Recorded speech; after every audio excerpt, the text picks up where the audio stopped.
오늘 마태복음 25장 말씀을 통해서 슬기로운 성도 생활 이런 제목으로 함께 말씀을 나누고자 합니다.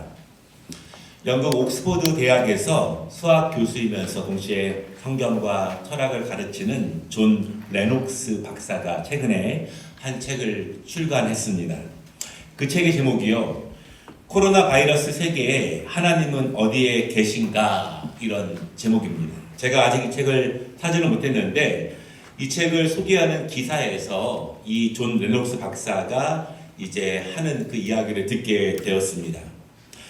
보통 우리가 지금 코로나19를 맞이하고 있는데요. 이 코로나19 가운데 존 레녹스 박사가 말하기를 영국과 전 세계의 사람들이 평소보다 더 특별하게 생각하는 두 가지가 있다라고 합니다. 첫째는 인간이 코로나 앞에서 속수무책이다 이렇게 표현합니다. 쉬운 말로 하면은 손과 발이 묶여 있다 이런 뜻입니다.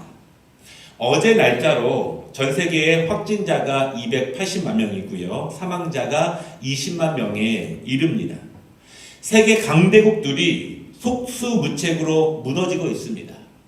눈에 보이지도 않는 작은 바이러스 앞에 인간이 아무것도 할 수 없다는 것을 경험하게 하는 그런 시대를 맞이했습니다. 인간이 평소에 누리던 것들, 하던 것들을 모두 다 내려놓게 하는 것. 그것은 강한 적 때문에 그런 것이 아니라 눈에 보이지 않는 작은 바이러스의 힘이 인간을 속수무책으로 만든다는 것입니다. 두 번째, 이 책에서 하고 있는 말은요.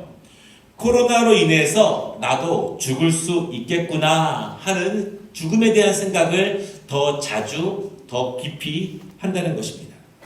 물론 모든 사람들이 한 번 죽는다는 것을 다 알고 있습니다. 그러나 우리가 좀 건강하다면, 아직 젊다면 우리가 죽음을 심각하게 받아들이지 않는 것이 우리들의 모습입니다. 여러분, 그렇지만 코로나19로 인해서 굉장히 많은 사람들이 갑자기 죽음을 맞이하는 모습을 보면서 나도 코로나로 인해서 갑자기 죽을 수도 있겠구나 그런 생각을 평소보다 더 많이 더 자주 하게 됩니다. 지금 우리나라의 상황이 조금 변할 수 있지만 여러분 전 세계 뉴스를 보십시오.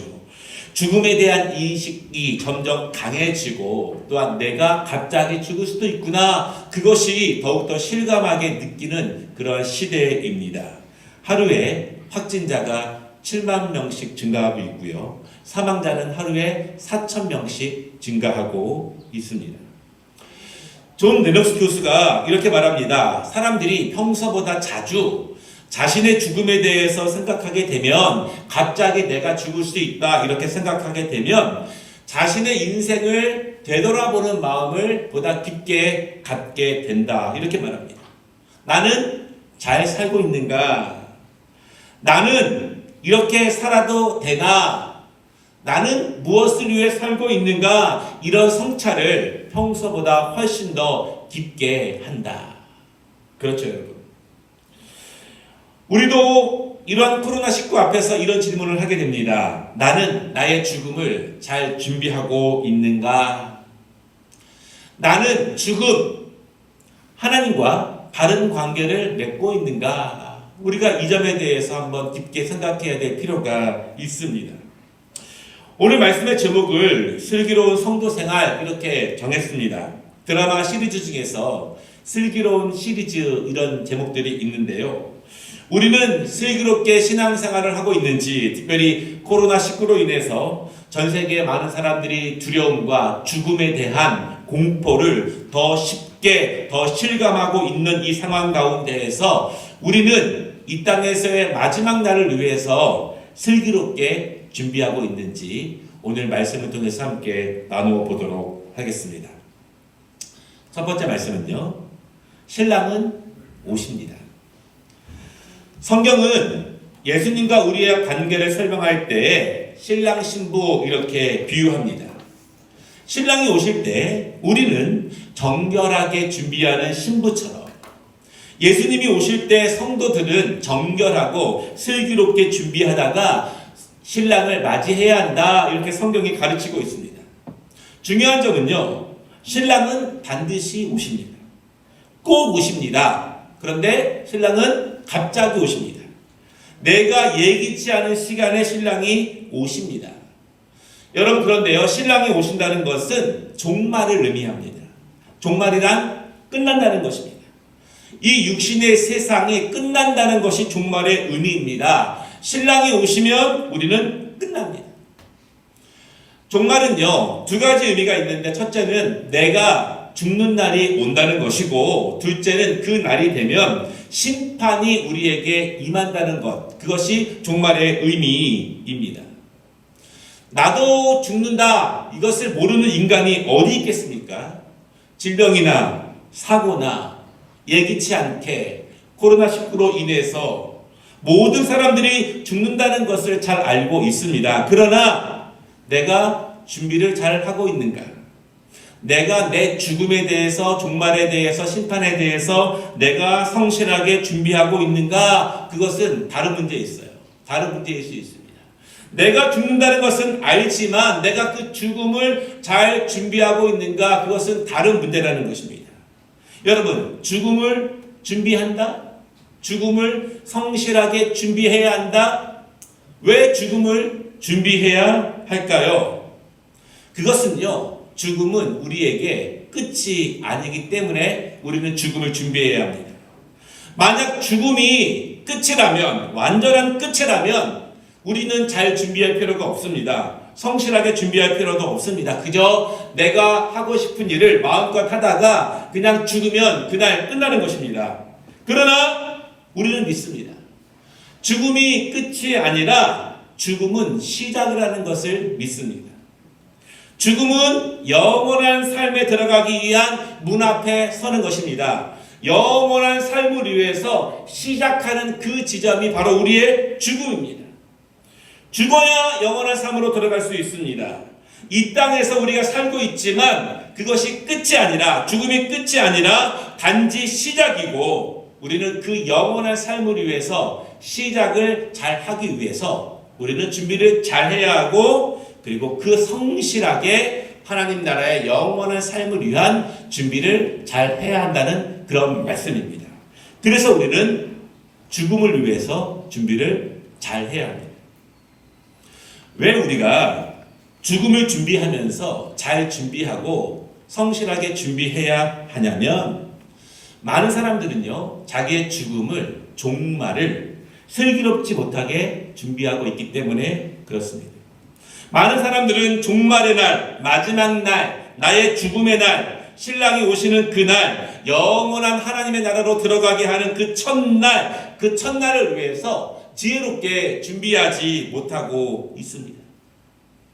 오늘 말씀에 보면은요, 신랑이 오시는 날을 준비하는 성도들을 열 처녀에 비유해서 말씀하고 있습니다. 그런데 여러분, 열 처녀 가운데서요, 상당수는 슬기로운 사람들이지만 상당히 많은 사람들은 어리석은 사람으로 소개되고 있습니다. 그런데 그 사람들을 성경은요, 조금 심하게 말합니다.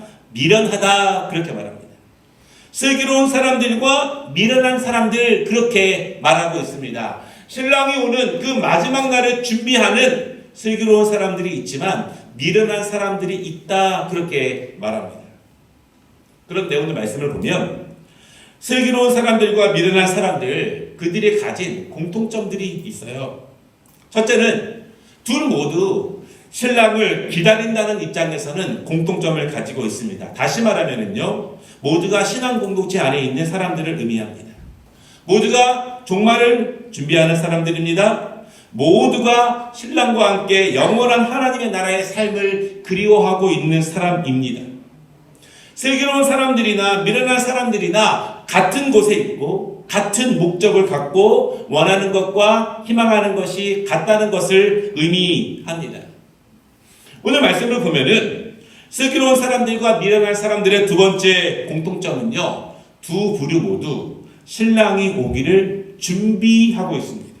준비하고 있어요. 모두 다 신랑을 맞을 준비로 등을 가지고 있습니다. 오늘 말씀을 전체적으로 보면은 신랑을 맞이하는 준비로서 등이 굉장히 중요한 역할을 하게 됩니다. 이 말씀은요, 슬기로운 사람들이나 미련한 사람들이나 모두 어느 정도의 준비는 하고 있다는 것을 의미합니다. 여러분, 그런데 여기까지 보면 슬기로운 사람들과 미련한 사람들을 구별하기가 거의 불가능합니다. 누가 슬기롭고 누가 미련한지 알 길이 없습니다. 평소에는 잘 모를 수 있어요. 누가 미련한지, 누가 슬기로운지. 여러분, 사실 슬기로운 사람들도 연약함이 있습니다.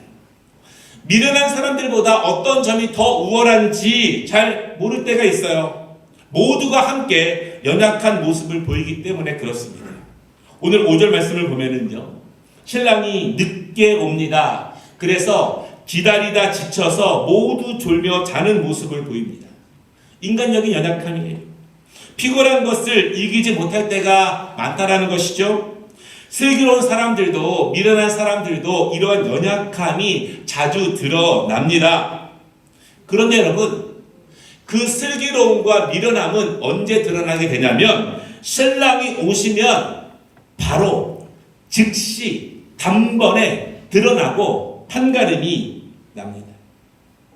종말의 날이 오면, 죽음의 날이 오면 영원한 하나님의 나라에 들어갈 문 앞에 서게 되면 누가 슬기로웠는지 누가 미련했는지 적나라하게 바로 판가름이 난다는 것입니다. 오늘 10절 말씀을 보면은요, 신랑이 왔을 때 슬기로움과 미련함이 어떻게 드러나는지를 보여주고 있습니다. 슬기로운 사람들은 잔치에 참여합니다. 그러나 미련한 사람들은 문 밖에서 들어가지 못합니다. 그리고 문을 닫고 문을 열어달라고 부르짖고 있는 모습을 우리가 보게 됩니다.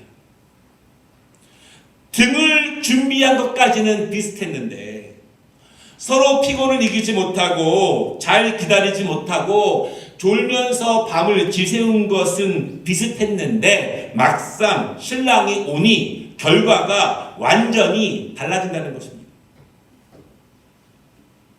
지금은 비슷비슷해 보일 수 있어요. 지금은 나도 무엇인가 준비하고 있다고 느낄 수 있습니다. 아니면 지금은 조금 여유가 있다고 생각할 수 있습니다. 나중에 좀 더 잘할 수 있다, 이렇게 마음가짐을 가질 수 있습니다. 그러나 여러분, 신랑은 갑자기 오시는 거예요. 예기치 않은 시간에, 내가 알지 못하는 시간에 갑자기 오십니다. 아니, 나의 죽음은 갑자기 올 수 있어요. 이 땅에서의 내 죽음이 내가 기대하지 않은 시간에, 예기치 않은 시간에 갑자기 올 수 있습니다. 내가 갑자기 어느 날 천국 문 앞에 서 있을 수 있어요. 그때 그 문에 들어가는 사람과 들어가지 못하는 사람이 극명하게 드러난다. 여러분, 믿으시기를 바랍니다. 우리가 슬기롭게 성도 생활을 해야 되는 이유가 여기에 있습니다. 지금은 잘 구별이 안 될 수 있습니다. 누가 누군지, 어떤 사람이 지혜 있는지 모를 수 있어요.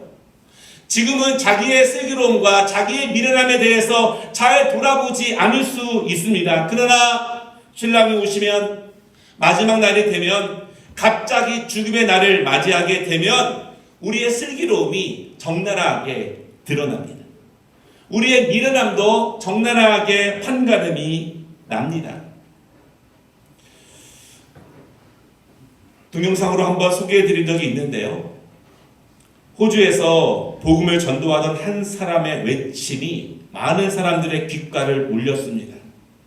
그리고 그 중에 상당히 많은 사람들이요, 그 사람의 외침을 가슴에 담고 있다가 후에 예수님을 진정으로 믿게 되는 그런 일이 있었는데, 그 사람이 외친 말은 이것입니다. 오늘 죽으면 당신은 천국에 갈 수 있습니까? 이 말입니다. 오늘 죽으면, 갑자기 죽으면 천국에 갈 수 있습니까? 우리는 어떻습니까? 우리는 나의 죽음을 잘 준비하고 있습니까? 나의 죽음을 성실하게 준비하고 있습니까? 슬기롭게 준비하고 있습니까? 신랑은 곧 오시는데요. 신랑은 우리가 예기치 않은 시간에 오시는데요.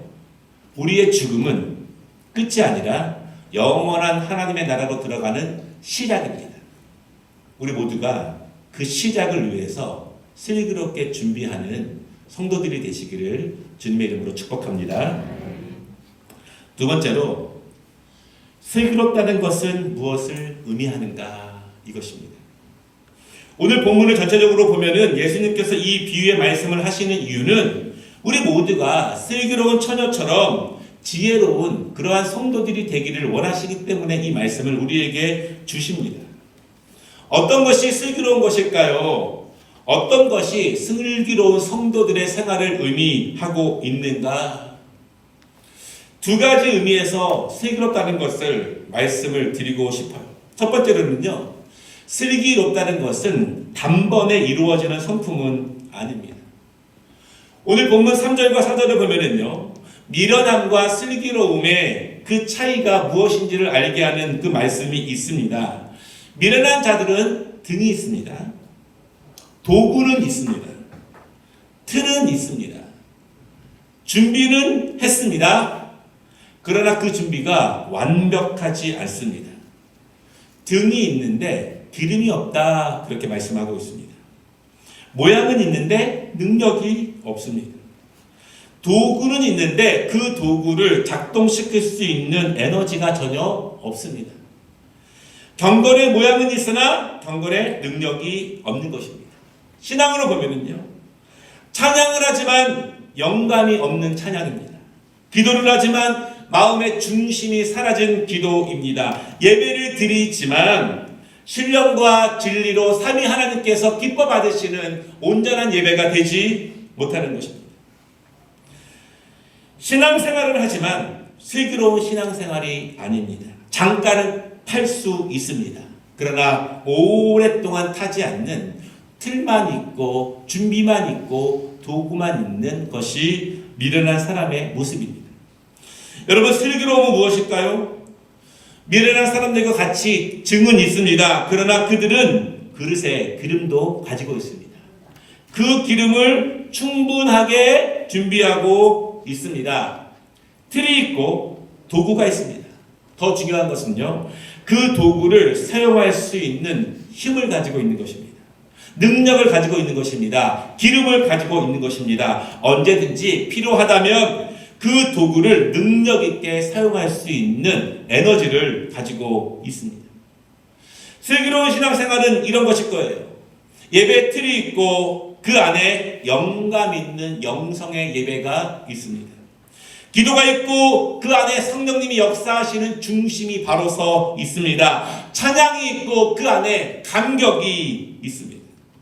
신앙생활을 하고 있는데 그 안에 능력이 있고 그 안에 생명이 있고 그것이 발휘되는 것입니다. 잠깐만 일시적으로만 조금만 발휘되는 것이 아니라 능력으로 생동력 있게 발휘되는 것이 바로 기름을 준비한 슬기로운 성도생활의 모습입니다.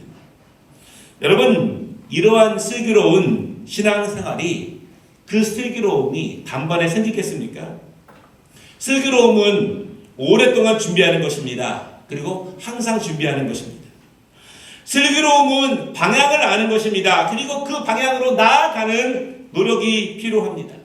나의 목적이 어디 있는지 압니다. 늘 긴장된 마음을 가지고 내가 어디를 향해서 걸어가야 한다는 것을 알고 있는 것입니다. 내가 무엇을 놓치면 안 된다는 그 무엇을 알고 있는 것입니다. 그리고 그것을 붙잡기 위해서 늘 준비하면서 최선을 다하는 모습입니다. 이것이 슬기로운 모습이에요.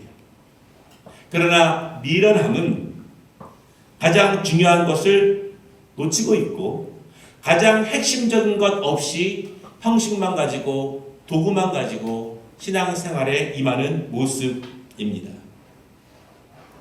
두 번째, 그렇다면 슬기로움을 정의하는 기름은 무엇인가? 오늘 말씀을 보면은요, 슬기로움과 미련함의 차이는 기름입니다. 신랑을 맞이할 수 있느냐 맞이하지 못하느냐의 차이는 기름입니다. 하나님 나라의 잔치에 참여하느냐 들어가지 못하느냐의 차이는 기름입니다. 그렇다면 여러분, 우리에게 기름은 너무나 중요한 거예요. 우리의 신앙생활의 전부를 판가름 짓는 것은 바로 기름을 준비하고 있느냐, 기름을 가지고 있느냐, 그렇지 못하느냐, 이것이 우리 신앙생활의 전부를 판가름하는 그 모습이 됩니다. 그 기름이 무엇일까요? 우리가 준비해야 하는 그 기름이 무엇인가? 어떤 학자는요, 기름은 성령이다 이렇게 말합니다. 신앙생활을 하지만 성령께서 주관하시지 않는다면, 성령님을 의지하지 않는다면, 성령님을 인도함을 받지 못한다면 그것은 기름을 준비하지 못한 신앙생활이다 그렇게 말합니다. 어떤 학자는요, 기도라고 말하는 분도 있고 어떤 분들은 말씀이라고 말하는 분도 있습니다. 다 중요해요. 모두가 맞는 해석입니다. 저는 조금 다른 의미로 다른 각도에서 기름이 무엇인가를 생각해 보았습니다. 여러분, 등은 무엇을 위해서 존재할까요? 등은 무엇을 위해서 만들어졌을까요? 슬기로운 사람들이나 미련한 사람들이나 모두 등은 가지고 있어요. 그 등을 도대체 뭐 하려고 가지고 있을까요? 그 등은 언제 쓰여지기 위해서 만들어졌고 가지고 있을까요? 그 등은 밝히기 위해서 존재합니다. 어두움을 밝히는 것입니다. 그리고 차디찬 공기를 따뜻하게 하는데 그 등이 사용됩니다. 절망 가운데 소망을 주는 빛으로 사용됩니다. 작은 빛이지만 어두운 가운데 가야 할 길을 안내하는 것입니다. 깜깜하지만 저기 불이 있으면 우리는 그 빛을 보고 두렵지만 힘들지만 그 방향을 보고 걸어갈 수 있습니다. 깜깜한 밤이지만 두렵고 힘들고 의심이 많겠지만 내 앞에 작은 불빛이 있다면 우리는 한 발 한 발 그 빛이 비춰주는 곳으로 믿음을 가지고 신뢰하면서 걸어갈 수 있습니다. 핵심은 이것입니다. 모두가 등은 가지고 있었지만 그것을 가지고 밝힐 수 있느냐? 기름이 준비되어서 밝히는 등이 되느냐? 아니면 꺼진 불이 되느냐? 그것이 미련함과 슬기로움의 가장 결정적인 차이입니다. 나는 형식은 있는데, 도구는 있는데, 틀은 있는데 정작 그것을 밝힐 수 있는 기름을 가지고 있는가? 그 기름이 충분하게 있는가? 나는 기름을 가지고 어두움을 밝히고 있는가? 내 신앙생활은 밝히는 신앙생활인가? 내가 가는 곳곳마다 밝아지고 있는가? 따뜻해지고 있는가? 내 신앙은 어두운 가운데서 방향을 제시하고 있고 내 신앙은 비춰주는 신앙생활인가? 내 신앙은 소망을 주는 생명을 전해주는 신앙생활인가? 내 신앙은 불안과 절망 가운데서 답답함과 혼란 가운데에서 등불을 비춰주며 나아갈 길을 밝히는 신앙생활인가? 여러분, 모든 사람들이 어둡다고 하고 힘들다고 합니다. 그러나 우리가 그 기름을 가지고 그 어려운 상황 가운데 슬기로움을 가지고 그것을 비춰주고 있는가? 이것이 기름을 가진 슬기로운 사람들의 모습이라고 믿습니다. 형식이 있고 능력이 있지만 도구가 있지만 그 안에 영성이 있습니다. 그 안에 중심이 있습니다. 그 안에 밝히는 실천이 있습니다. 이것이 슬기로운 성도, 기름을 준비한 성도들의 모습이라고 믿습니다. 말씀을 마치겠습니다. 코로나19로 인해서 전 세계에 죽음의 공포가 가득합니다. 실제로 많은 분들이 갑자기 죽음을 맞이하고 또한 이별을 준비하고 있습니다. 앞으로 또 어떤 일들 때문에 전 세계 전 인류가 공포에 떨게 될지 우리는 알 수 없습니다. 중요한 것은요, 우리는 죽게 된다는 것이고 갑자기 죽을 수도 있다는 것입니다. 그것은 갑자기 신랑을 맞이하는 모습일 것이고 영원한 천국 문 앞에 서는 날이 우리에게 예기치 않게 올 수 있다는 것입니다. 그러므로 우리는 죽음이 끝이 아니라 시작이라는 믿음이 있기 때문에 그것을 잘 준비하고 슬기롭게 준비하고 성실하게 준비하는 것이 너무나 중요합니다. 슬기로운 처녀와 미련한 처녀는 모두 등을 가지고 있습니다. 그러나 슬기로운 처녀는 등 위에 기름도 준비하고 있습니다. 여러분, 그런데 이런 생각을 해봐요. 미련한 처녀도, 등을 가지고 있는 처녀도 기름이 필요하다는 것을 몰랐을까요? 압니다. 미련한 처녀도 기름이 필요하다는 것은 압니다. 아는데 조금 미룬 것이에요. 나중에 하려고 한 것이고 나중에도 할 수 있다고 생각한 것입니다. 급하다고 생각한 것이 아닙니다. 중요하게 생각하지 않았고 시급하게 생각하지 않았고 우선순위라고 생각하지 않았습니다. 우선순위라면 기름부터 준비하는 거예요. 다른 것은 다 뒤로 미룰 수 있어요. 그것이 가장 중요하다는 슬기로움이 있다면 다른 것 다 나중이라도 기름 먼저 준비하는 것이 슬기로움과 미련함의 차이입니다. 등만 있는 것은요, 사실 아무런 소용이 없습니다. 밝힐 수가 없기 때문이에요. 기름이 없는 등을 어디다 쓸 수 있겠습니까? 틀만 있는 그리스도인이 아니라 성령의 능력이 있는 타오르는 그리스도인, 그것이 코로나19로 인해서 죽음의 공포 안에서 우리가 슬기롭게 생활하는 성도의 모습이라고 믿습니다. 마지막으로 13절 말씀을 주목하고 싶습니다. 이렇게 말씀합니다. 그런즉 깨어있으라. 너희는 그날과 그때를 알지 못하느니라. 그래서 깨어있으라 이렇게 말씀하세요. 그런데 여러분, 이 깨어있으라라고 하신 말씀을 성경 다른 곳에서 예수님은 다른 방식으로 말씀하시는데 그것은 이것입니다. 귀 있는 자는 들을지어다. 슬기로움을 가진 성도들은 깨어서 귀를 가지고 우리가 지금 무엇을 먼저 준비해야 할지, 무엇을 놓치지 말아야 하는지, 무엇이 생명이 되는지, 무엇이 능력이 되는지를 알아채는 것입니다. 오늘 우리 모든 성도들이 슬기로운 성도 생활이 되시기를 원합니다. 우리의 죽음을 잘 준비하고 성실하게 준비해서 시작을 잘 준비해서 주 앞에 영원한 천국에서 우리의 뜨거운 복락을 누릴 수 있는 그러한 아름다운 성도들이 되시기를 주님의 이름으로 축복합니다.